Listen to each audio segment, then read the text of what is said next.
நம்முடைய தாய்மொழியாகிய கடவுளாலும் நம் ஆண்டவர் இயேசு கிறிஸ்துவினாலும் நம் அனைவருக்கும் அருளும் அமைதியும் உண்டாயிருப்பதாக. ஆமென். கண்களை மூடி ஆண்டவர் முகமே விடுவோம். எல்லா துதிகளுக்கும் தோற்றங்களும் பாத்திராயிருக்கிற நல்ல கடவுளே, இந்த அருமையான புதிய வாரத்தின் முதல் நாளிலே உம்மை தொழுதுள்ள ஆண்டவரை பாராட்டுகிற தயவுக்காக இறங்குவதற்காக நன்றிப்படுகிறோம். இந்த புதிய கிறிஸ்து வருகையின் காலங்களிலே மனமகிழ்ச்சியோடு கம்பீரத்தோடும் ஆண்டவரை தோழி கொள்ளவும் உடைய வார்த்தையினால் தியானிக்கவும் கிறிஸ்து பிறப்பின் மகிழ்ச்சியை கொண்டாடுவதற்கு எங்களை நாங்கள் ஆயத்தப்படுத்திக் கொள்ளவும் ஆண்டவர் எனக்கு உதவி செய்கிறார்கள். கிறிஸ்துவுக்கு வழியை ஆயத்தப்படுகின்ற மக்களாக நாங்கள் இருக்கும்படி கிறிஸ்துவையே வழியாக கொண்டு நிலைவாழ்வை நோக்கி பயணித்துள்ளாக நாங்கள் நடக்கும்படியாக உடைய ஆவியார் வழியாக எனக்கு ஆற்றல் அளிக்கிறார்கள். இப்பொழுது இங்கே பேசும் நாங்கள் கேட்கிறோம். இயேசுவின் மூலம் வேண்டது செய்யும் அன்பின் நல்ல கடவுளே. ஆமென்.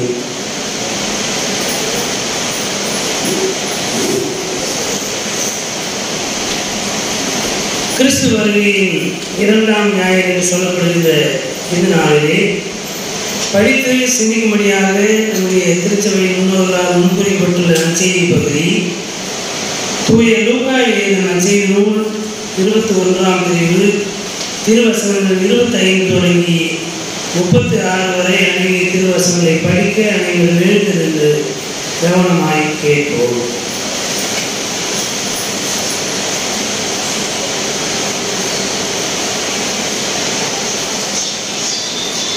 இயேசு மேலும் சொன்னதாவது, கதிரவனிலும் நிலாவிலும் விண்மீன்களிலும் அடையாளங்கள் தென்படும். மண்ணுலகில் மக்களிடங்கள் கடலின் கொந்தளிப்பின் முழக்கத்தினால் கலங்கி என்ன செய்வதென்று தெரியாது குழப்பமடைவார்கள். உலகிற்கு என்ன நேருமோ என எண்ணி மனிதர் அச்சத்தினால் மயக்கமுறுவர். ஏனெனில் வான்வெளி கோள்கள் அதிரும். அப்போது மிகுந்த வல்லமையோடும் ஆட்சியோடும் மானிட மகன் மேகங்கள் மீது வருவதை அவர்கள் காண்பார்கள். இவை நிகழத் தொடங்கும் போது நீங்கள் தலை நிமிர்ந்து நில்லுங்கள், ஏனெனில் உங்கள் மீட்பு நெருங்கி வருகின்றது. இயேசு அவர்களுக்கு மேலும் ஓர் உவமையை சொன்னார். அத்தி மரத்தையும் வேறு எந்த மரத்தையும் பாருங்கள். அவை தளிர்விடும் போது அதை பார்க்கும் நீங்களே கோடைக்காலம் நெருங்கிவிட்டது என அறிந்து கொள்கிறீர்கள். அவ்வாறே இவை நிகழ்வதை காணும் போது இறையாட்சி நெருங்கி வந்துவிட்டது என்பதை நீங்கள் அறிந்து கொள்ளுங்கள். அனைத்தும் நிகழும் வரை இத்தலைமுறை ஒழிந்து போகாது என நான் உறுதியாக உங்களுக்கு சொல்லுகிறேன். விண்ணும் மண்ணும் ஒழிந்து போகும், ஆனால் என் வார்த்தைகள் ஒழியவே மாட்டார். மேலும் இயேசு, உங்கள் உள்ளங்கள் குடிவெறி கலியாட்டத்தாலும் இவ்வுலக வாழ்க்கைக்குரிய கவலையினாலும் அந்தமடையாதவாறும் அந்நாள் திடீரென வந்து ஒரு கண்ணியை போல் உங்களை சிக்க வைக்காதவாறும் எச்சரிக்கையாயிருங்கள். மண்ணுலகு எங்கும் குடியிருக்கும் எல்லார் மீதும் அந்நாள் வந்தே தீரும். ஆகையால் நிகழப்போகும் அனைத்திலிருந்தும் தப்புவதற்கும் மானிட மகன் முன்னிலையில் நிற்க வல்லவராவதற்கும் எப்பொழுதும் விழித்திருந்து மன்றாடுங்கள் என்றார் என்பதிலே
கிறிஸ்துவுக்குள் அன்பான இறைமக்களே, உங்கள் அனைவரையும் உலக மீட்பர் இயேசுவின் திருப்பெயராலே வாழ்த்துகின்றேன். கிறிஸ்து வருகையின் 2ஆம் ஞாயிறு என்று சொல்லப்படுகின்ற இந்த நாளிலே கிறிஸ்து பிறப்பின் பண்டிகையை நோக்கி நாம் நெருங்கி வந்து கொண்டிருக்கிறோம் என்பதை மனதில் கொள்வோம். ஒரு மகிழ்ச்சியை நோக்கிய பயணமாக இந்த கிறிஸ்து வருகை நாட்கள் இருக்கிறது. பண்டிகை கேட்ட நற்செய்தி பகுதியிலே முடிவை குறித்து சொல்லப்பட்டிருக்கிறது. மாநில மகனுடைய வருகை உலகத்தினுடைய முடிவாக இருக்கிறது என்பதாக நாம் பார்க்கிறோம். உலகம் என்ற உடனே நாம் இந்த உலகத்தை நாம் எண்ணிக்கொண்டிருக்கிறோம். இந்த உலகத்தை குறித்ததாக உலகம் கடவுளால் படைக்கப்பட்டிருக்கிறது. எல்லாமே கடவுளுடைய படைப்பு. ஆனால் இயேசு வாழ்ந்த காலத்திலே உலகம் என்ற வார்த்தை ரோம காலனிய ஆதிக்கத்தை மறைமுகமாக சுட்டுவதற்காக சொல்லப்பட்ட ஒரு வார்த்தை. நீங்கள் இந்த உலகத்திற்கு உரியவர்கள் அல்ல அப்படின்னா, இந்த மனித அதிகாரங்கள், இந்த உலகத்துடைய மனித அதிகாரங்கள் எப்படிப்பட்டதாக இருக்குது? ஒருவர் மீது ஒருவர் அதிகாரம் செலுத்துவது. யாரோ ஒருவர் நம் மீது அதிகாரம் செலுத்திக் கொண்டிருக்கிறார். நாம் யார் மீதோ நம்மை அறியாமலே அதிகாரம் செலுத்திக் கொண்டிருக்கிறோம். நம்மை விட வலியவர்களுக்கு நாம் அடிமைகளாக இருக்கிறோம். நம்மை விட எளிய மக்களை நமக்கு அடிமைகளாக்கிக் கொண்டு ஒரு அடக்குமுறை என்பதை நீங்காமல் நிகழ்ந்து கொண்டே இருப்பதற்கு நாம் ஒரு காரணமாக இருக்கிறோம். ஆகவே இந்த உலகத்தின் அதிகாரம் அடக்குமுறை நிறைந்ததாக இருக்கிறது. இந்த அடக்குமுறை நிறைந்த இந்த அதிகாரத்தை யாராலும் அழிக்கவே முடியாது என்ற ஒரு பார்வை எல்லா காலங்களிலுமே இருந்து கொண்டிருக்கு. அவங்க ஒண்ணுமே செய்ய முடியாது அப்படின்னு சொல்லணும் இல்லையா? அப்ப சர்வாதிகாரம், ரோம காலனி ஆதிக்கம் என்பது ரோம பேராதிக்கம் என்று சொல்லுவார். அது ஒரு பேரரசு. பல நாடுகளை கையகப்படுத்துவது, பல நாடுகளுக்கு ராஜாக்களை நியமித்து அவர்கள் மூலமாக கப்பம் கட்ட செய்வது, அதன் மூலமாக இந்த ரோம சாம்ராஜ்யம் எப்பொழுதும் இருந்து கொண்டே இருக்கும். அதை யாருமே எதிர்க்க முடியாது. அதை எதிர்ப்பவர்கள் எல்லாம் சிலுவையில் அறிந்து ஒன்று போடுவார்கள். அப்படிப்பட்ட அந்த ரோம காலனி ஆதிக்கத்தை தான் உலகம் என்று சொல்லி ஆண்டவர் இயேசு சொல்லுகிறார் என்பது முதலாவது நாம் புரிந்து கொள்ள வேண்டும். நீங்க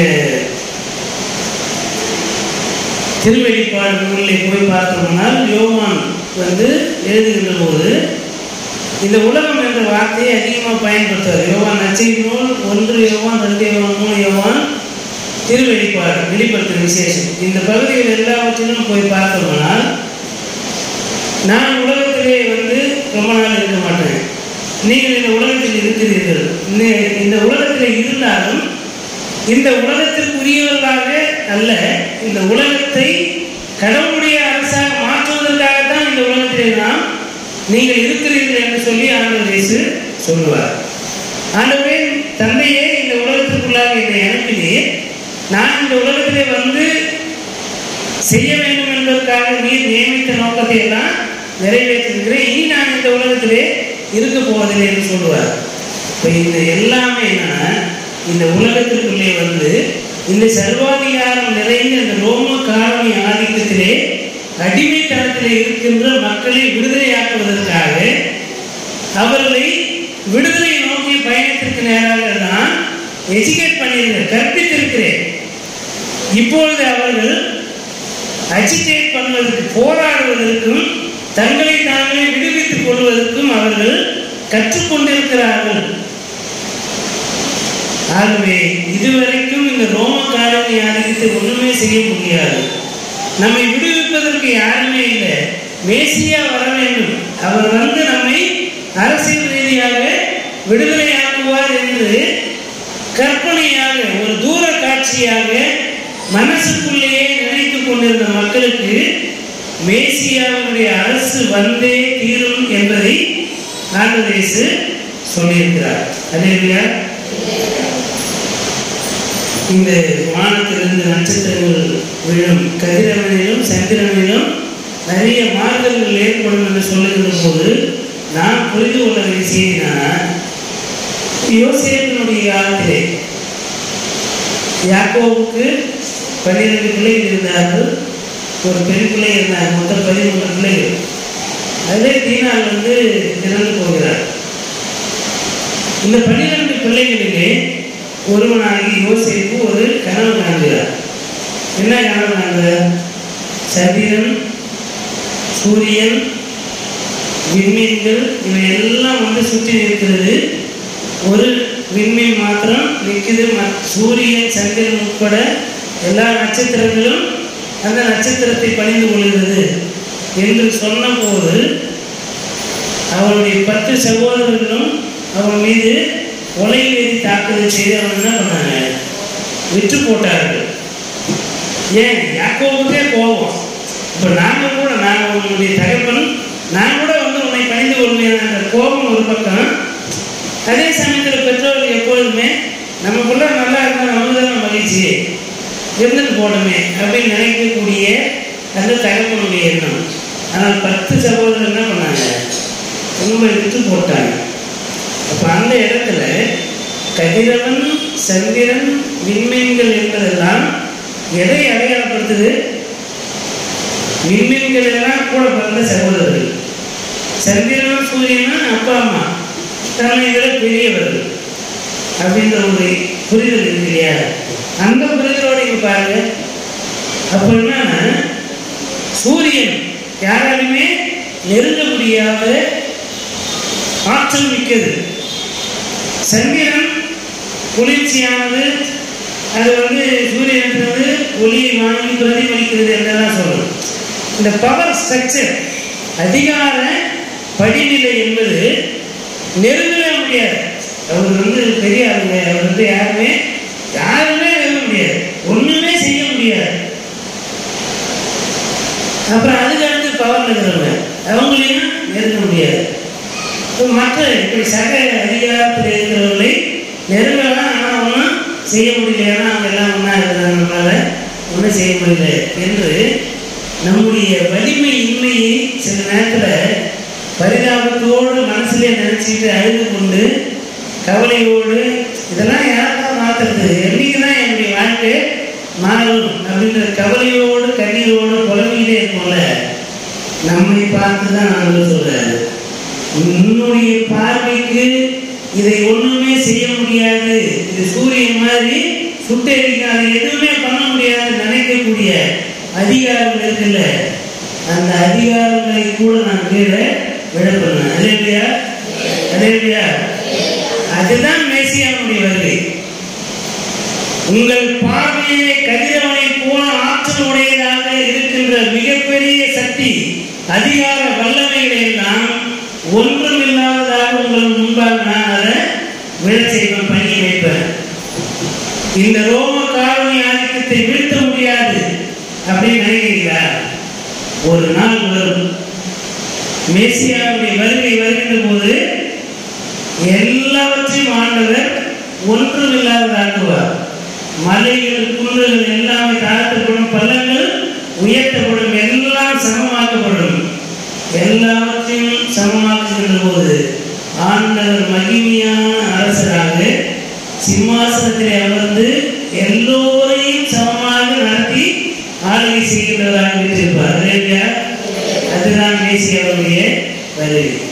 கதிரவனும் சந்திரனும் மாறுதல் நிகழ்வுனாக்கா நம்ம இந்த சந்திரன், இந்த சூரியனை, இந்த விண்மீன், இந்த சூரியன் இவற்றையே பார்த்து கொண்டிருக்கிறோம். இந்த விண்மீன், இந்த சூரியன், இந்த கதிரவன் எல்லாம் அழிந்து போகாது.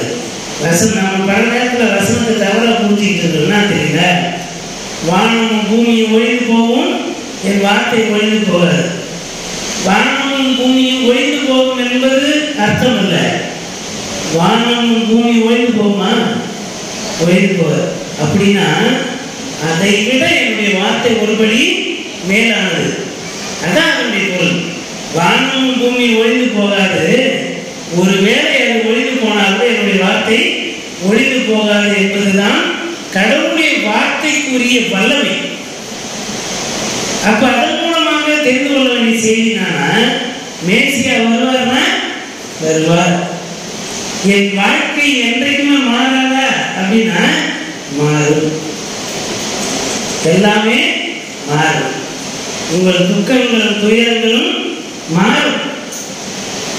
அதுதான் மேசியாவுடைய பிறப்பு, மேசியாவுடைய வருகையினுடைய ஆசீர்வாதம்.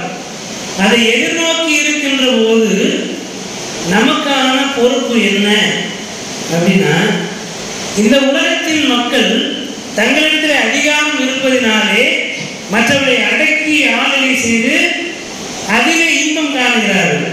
பணம் படைத்தவர்கள் என்னுடைய மன விருப்பத்திற்கு தேவையான எல்லாவற்றையும் வாங்கக்கூடிய அந்த வாங்கும் திறன், அந்த பொருளாதார வசதி எனக்கு இருக்கிறது, நான் யாரையும் சார்ந்திருக்க வேண்டிய அவசியம் இல்லை என்று செல்வாக்கில் மிகுதியான செல்வத்தின் மிகுதியினாலே பெருமையோடு யாருமே என்னை நெருங்க முடியாது, யாருமே என்ன அசைக்க முடியாது நம்பின உட்காந்துனால நம்ம எல்லாருமே கடவுள் ஒரு நாள் ஒன்றுமில்லாத நிலைக்கு கொண்டு வருவார். செல்வங்களை அப்போ கடவுள் வெறுக்கிறாரா என்பதல்ல, நாம பகிர்ந்து கொடுத்து இல்லாதவர்களுக்கு நம்முடைய செல்வத்தை பகிர்ந்து கொடுத்து வாழ்கிற போது நாமே ஒரு சமநிலைக்கு வருகிறோம். ஆனால் இல்லாதவர்களை ஏளனம் செய்து கொண்டு நம்முடைய பொருளாதார செல்வாக்கை முன்னிட்டு மற்றவர்களை ஒடுக்குவது அல்லது ஏளனம் செய்வது, மேட்டிமையான எண்ணத்தோடு உலா வருவது போன்ற எண்ணத்தோடு நாம் வாழ்கின்ற போது எப்படி சந்திரனும் கதிரவனும் விழுமோ அது போல நம்மையும் கடவுள் ஒரு நாள் வீழ்த்தி போடுவார். நம்முடைய பெருமை, நம்முடைய மேட்டிமையான எண்ணங்களை எல்லாம் கடவுள் ஒன்றுமில்லாததாக வீழ்த்துவார். அப்பொழுது மேசியாவுடைய அரசு வந்திருப்பதை நாம் உணர்ந்து கொள்ள முடியும். ரெண்டு விதமான நிலைதான்.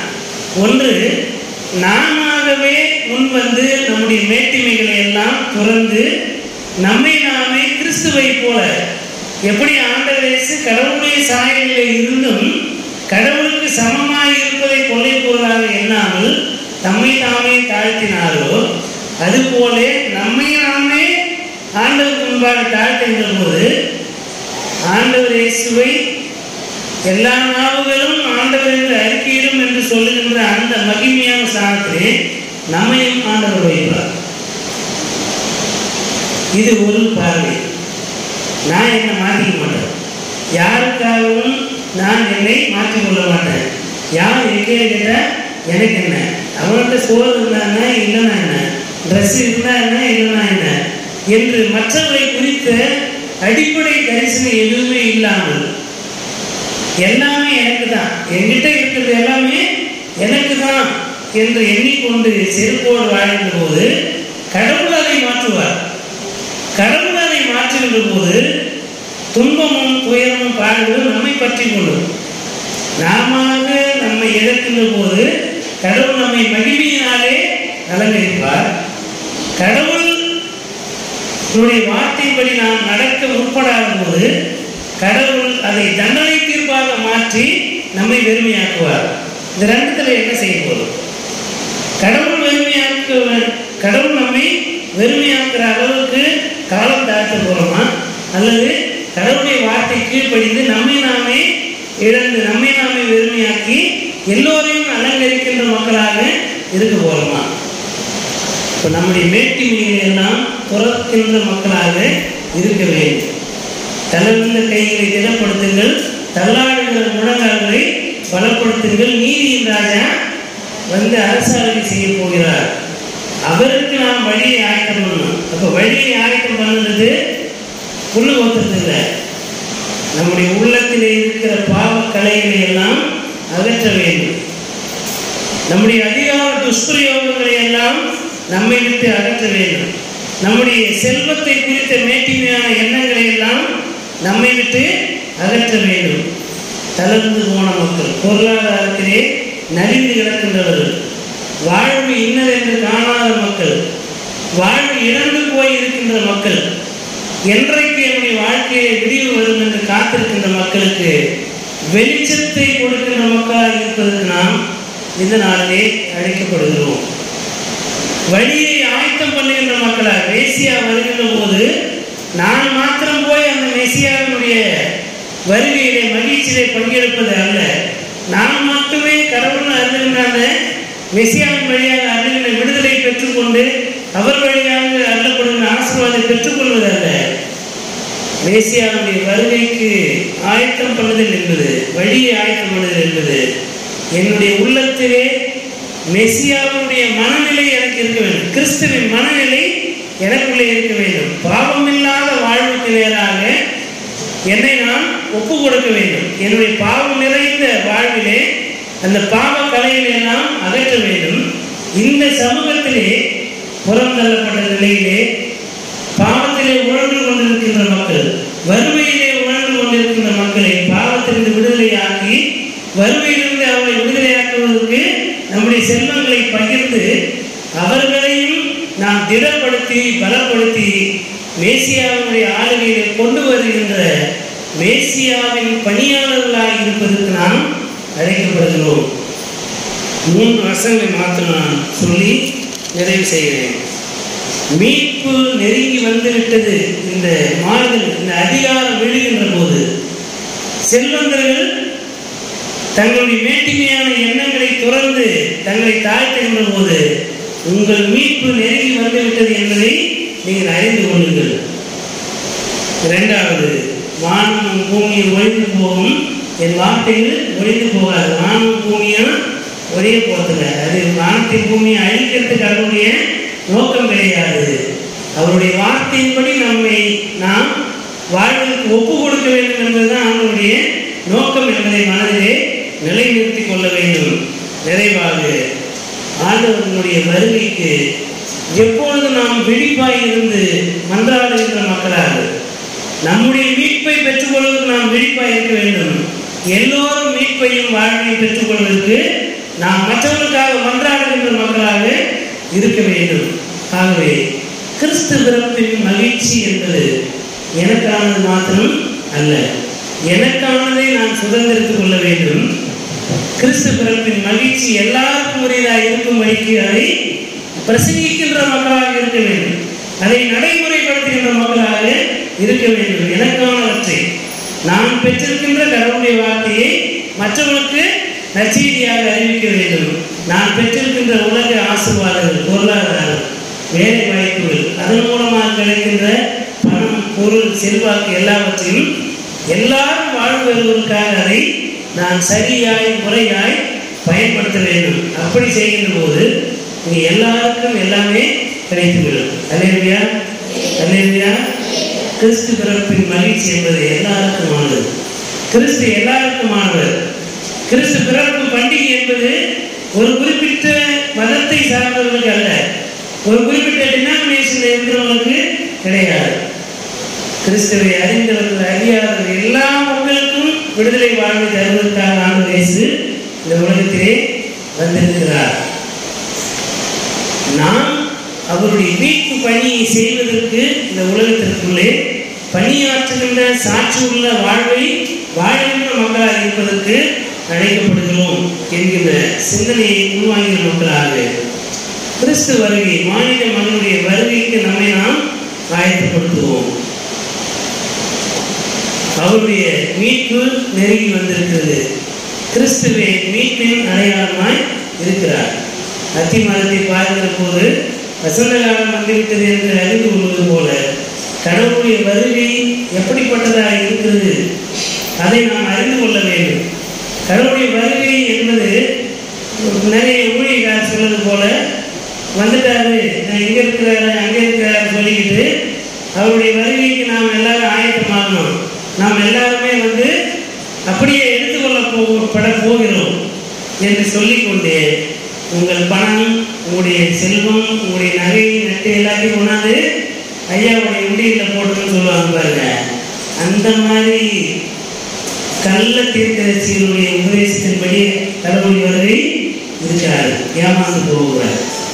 கடவுள் உங்களுக்கு கொடுத்துருக்கிற ஆசீர்வாதம் உங்களுக்கு ஆனது. அதை ஊழியக்காரர்கள் பேருக்கு நிறைய பேர் திரும்பி போகிறதுக்கு இருப்பாங்க.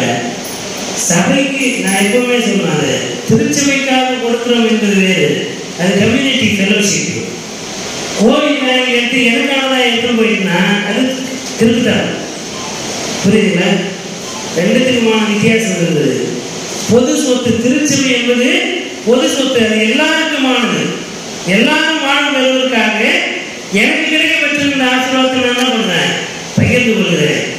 ஆனால் திருச்சபையை ஆதாயமாக பயன்படுத்தி வேலை வாய்ப்புகளை திருடி பணத்தை விற்பது அல்லது அதை கொண்டு என்னை திருச்சபையுடைய பணத்தை கொண்டு என்னை செல்வந்தனாக மாற்றிக்கொள்வது என்பது கடவுளுக்கு விரோதமான மிகப்பெரிய பாவம். எனவே கடவுளுடைய வருகை வந்துவிட்டது, எனவே நம்ம பணம் காணிக்கலாம் கொண்டாந்து போட்டுருவேன் சொல்லுகின்றவர்களையாக அதை ஏழைகளுக்கு பகிர்ந்து கொடுங்கள் என்கின்ற உபதேசத்தை நீங்கள் மனதில் வைத்துள்ளது. ரெண்டு விதமான உபதேசம் தெளிவாக புரிஞ்சுக்கலாம். ஏழைகளோடு செல்வத்தை பகிர்ந்து கொள்ளுகின்ற உபதேசம் என்பது வேறு. காணிக்கைலாம் எடுத்து வந்து ஐயாவுடைய காணிக்கை தசம் பார்க்கறது கணக்கில் அக்கௌண்ட்ல போட்டுருவேன் சொல்றது வேறு. ரெண்டுத்தையும் நிதானித்து அறிந்து நம்மை விட எளிய மக்களுக்கு நம்முடைய பணம், பொருள், செல்வம் நம்ம கிடைத்திருந்த வாய்ப்புகளை பயன்படுத்தி அவர்களையும் வாழ்வுக்கு நேராக வழிநடத்துவோம். அதுதான் கடவுள் கிறிஸ்துவனுடைய வருகையுடைய நோக்கம் என்பதை உணர்ந்து கொள்வோம். அத்திமரம் செழிப்பாய் இருக்கின்ற போது அது வசந்த காலம், அது கனி கொடுக்கும் காலம் என்பதை அறிந்து கொண்டிருக்கின்றன. கடவுளுடைய வருகையின் காலம் என்பதை உணர்ந்து நமக்கானதை மற்றவர்களுக்கு கனிகளாக கொடுத்து பகிர்ந்து ஆசீர்வாதமான வாழ்வை நாம் வாழ்வோம், மற்றவருடைய வாழ்வை ஆசீர்வாதம் நிறைந்த வாழ்வாக இருக்கும்படிக்கு ஒரு பகிர்ந்து வாழ்கின்ற கிறிஸ்துவின் மனநிலை உடைய வாழ்வை வாழ்வோம். கடவுள் தாமே நம்மை இந்த திருவசனத்தின்படி ஆற்றுப்படுத்தி வழிநடத்துவார்கள். கேட்கின்ற சத்தியத்தை மற்றவர்களோடு பகிர்ந்து கொள்வது. நிறைய பேர் வழிபாட்டு இருந்தாலும் அவரோடு அவனுடைய வார்த்தைகளை பகிர்ந்து கொள்ளும். நீங்கள் கேட்டேன் என்று சொல்லுகின்ற போது அது நற்செய்தி பரவிக்கொண்டே இருக்கும். அதற்கான பணிகளை செய்வோம். கிறிஸ்து வருகை, கிறிஸ்து பிறப்பின் மகிழ்ச்சிக்கான வழியை ஆயத்தம் செய்து நாம் அதில் நடப்போம், மற்றவர்கள் நடந்து வாழ்வு பெற்றுக்கொள்ள வழிவகை செய்வோம். கடவுள் நம்மை ஆசீர்வதித்து வழங்கி காப்பதாக. ஆமென். கண்களை மூடி ஆண்டவரை நோக்கி வேண்டிக் கொள்வோம். அனைத்து ஆசீர்வாதங்களுக்கும் நல்லிவுகளுக்கும் ஊற்றும் காரணமாக இருக்கிற அன்பின் நல்ல கடவுளே, தாயும் தந்தையுமானவரே, இந்த அருமையான கிறிஸ்து வருகையின் காலங்களிலே கிறிஸ்து பிறப்பின் மகிழ்ச்சியின் நற்செய்தி நாங்கள் அறிந்து கொள்ளவும், கிறிஸ்துவனுடைய மனநிலை உடையவர்களாக எங்களை மாற்றிக்கொண்டு மற்றவர்களை அடக்கிய ஆளுகளாக சுரண்டுகிறவர்களாக அல்ல, எங்களுக்கு ஆண்டவர் அறிவிக்கின்ற பொருளாதார வளங்கள் ஆசீர்வாதங்களை மற்றவர்களோடு பகிர்ந்து அதன் வழியாக நிலைவாழ்வு என்னும் ஆசீர்வாதத்தை, கடவுளுடைய ராஜ்யத்தை, கடவுளுடைய அரசுக்குள்ளாக பங்கேற்கின்ற அந்த நிலைவாழ்வை நிறைவாழ்வை பெற்றுக்கொள்வதற்கு எங்களை நாங்கள் ஒப்புவிக்கவும், உதாரத்துவ குணமுள்ளவர்களாக இருக்கவும், கிறிஸ்து தம்மை தாமே இழந்து மனுக்குலத்தை மீட்டது போல எங்களுக்குண்டானவற்றை இழந்து கிறிஸ்துவின் அன்பு இன்னர் என்பதை பிற இன மக்களும் பிற சமய மக்களும் அறிந்து கொள்ளத்தக்கதாக உம்முடைய மனநிலை உடையவர்களாக உங்களுடைய வார்த்தையின்படி நாங்கள் நடக்க ஆண்டவர்களுக்கு அருள் செய்கிறார்கள். எல்லாவற்றையும் திருக்கரத்துள்ளாக ஒப்புகிறோம். இவளை ஆண்டு கொள்ளும் பயணத்தும் பலப்படுத்தும் காத்துக் கொள்ளும். இயேசு என்ற திருப்பெயரை முன்னிட்டு வேண்டுதல் செய்கிறோம் எங்கள் அன்பு நிறைந்த நல்ல கடவுளே. ஆமென். அனைத்து ஆற்றல் நிறைந்த நம்முடைய தாயும் தந்தையுமாகிய கடவுளுடைய அன்பும் நம்முடைய ஆண்டவர் மீட்பருமாகிய இயேசு கிறிஸ்துவுடைய அருளும் அமைதியும் தூய ஆவியானுடைய வல்லமையில பாதுகாப்பு பராமரிப்பும் மாறாத நித்திய உடன்படிக்கும் உறவும் ஐக்கியமும் அளித்ததும் இன்றும் என்றும் எல்லா காலங்களும் அனைவரும் நீடித்து நிலைத்திருந்து வழிநடத்தி காப்பதாக. ஆமென்.